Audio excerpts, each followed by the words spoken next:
Sementara 1.171 siswa menjadi korban keracunan MBG di Kabupaten Bandung Barat. Pasca 570 pelajar keracunan MBG Dapur STTG di Kadungora, Garut, Jawa Barat juga ditutup sementara.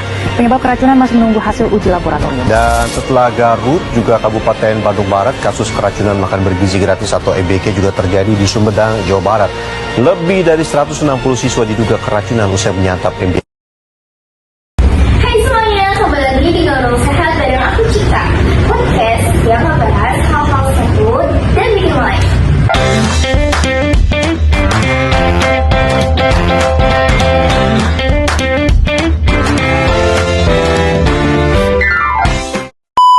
Nah, kali ini kita akan membahas suatu isu yang sangat ramai banget nih, yaitu program makan bergizi gratis. Sebenarnya sih tujuan utamanya tuh sangat-sangat amat mulia ya, yaitu agar siswa-siswi dapat makan bergizi setiap harinya. Tapi akhir-akhir ini seperti yang sering kita dengar ya, kalau misal program makan bergizi gratis ini banyak menimbulkan siswa-siswi keracunan. Nah, agar kita nggak salah paham, di sini saya sudah mengundang 3 narasumber kami, yaitu pertama ada Dr. Gizi Kalishalia, yang kedua ada Kak Zahira sebagai penyedia MBG, dan yang terakhir adalah Tishani sebagai siswi penerima MBG. Halo Cika, halo semuanya. Wah, senang banget nih bisa ngomongin topik penting kayak begini. Hai Kak Cika, senang banget bisa diajak ngobrol di sini, walaupun sedikit deg-degan sih. Hai Kak Cika, hai semuanya. Makasih ya udah undang saya di sini.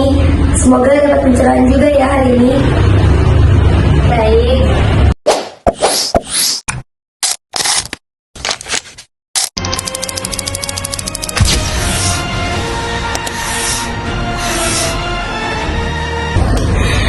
Nah dok, banyak nih yang penasaran, kenapa sih makanan dari program MBG ini banyak menimbulkan keracunan massal?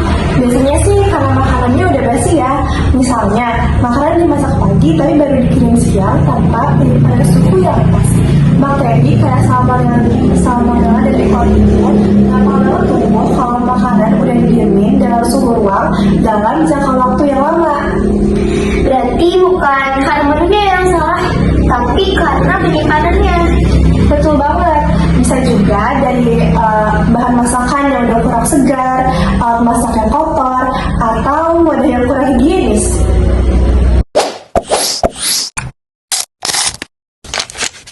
Sementara 1.171 siswa menjadi korban keracunan MBG di Kabupaten Bandung. Oke, Hisya, kamu sendiri gimana nih atas siswi yang menerima MBG? Sebenarnya senang banget sih Kak, soalnya membantu anak-anak yang nggak sempat bawa bekal dari rumah. Cuma ya kadang makanannya hambar dan udah dingin gitu. Tapi kalau aku sih tetap makan ya Kak, soalnya kan lumayan gratis. Wah iya sih, wajar banget itu. Kalau dari sisi penyedia MBG sendiri gimana nih? Kita masak pagi-pagi banget, terus langsung dikirim ke sekolah-sekolah. Tantangannya ya di pengantaran, kadang jarak jauh, dan kita harus tetap menjaga makanannya biar nggak rusak.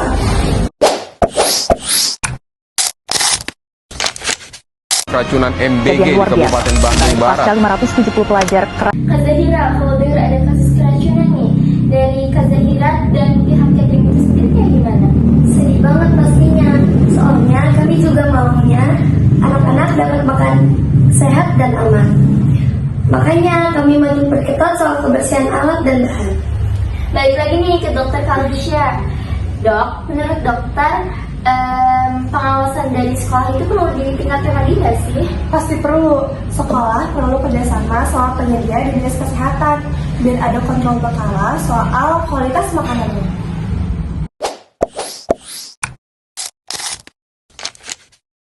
Nah dok, kalau udah ada kejadian keracunan seperti ini nih, bagaimana tuh tanda-tandanya? Biasanya sih mual, muntah, diare, atau kadang juga demam.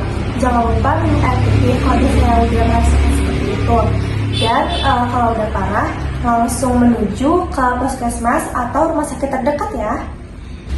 Kalau dari pihak catering sendiri nih, Kak Zahira, langkah-langkahnya gimana tuh agar keracunan seperti ini tidak terjadi lagi? Kita pastikan bahan segar, wadah bersih, dan proses masak tetap higienis. Kadang juga kami training ulang staf dapur biar lebih disiplin. Bagus sih Kak itu.